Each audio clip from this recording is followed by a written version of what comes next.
අද මේ වීඩියෝ එකෙන් බලමු ඔයාගේ Windows 8 සහ 10 වල තියෙන start menu එක Windows 7 වල තිබුණ පරණ start menu එක වගේ ලේසියෙන්ම හදාගන්න විදිහ.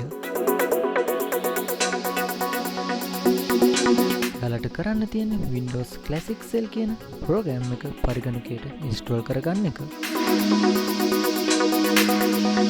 ලේසියෙන්ම Windows 7 වල පරණ start menu එක Windows 8, 10 පරිගණකයට ඉන්ස්ටෝල් කරගෙන ඔයත් අවශ්‍ය ඇප්ලිකේෂන් පහසුවෙන්ම ලොන්ච් කරගන්න පුළුවන්.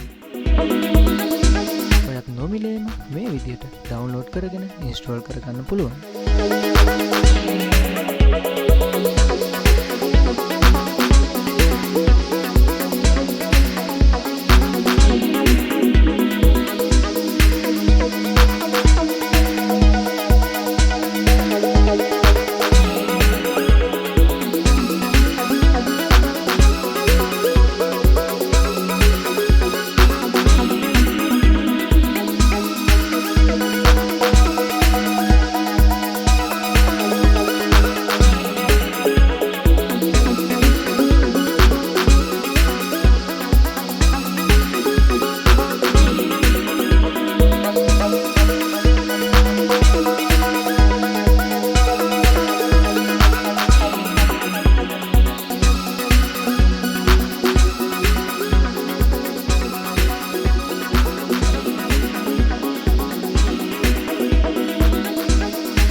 දිගටම නරඹන්න අපේ channel එක subscribe කරලා වීඩියෝ එකට like කරලා comment කරලා අපිත් එක්ක දිගටම එකතු වෙලා ඉන්න.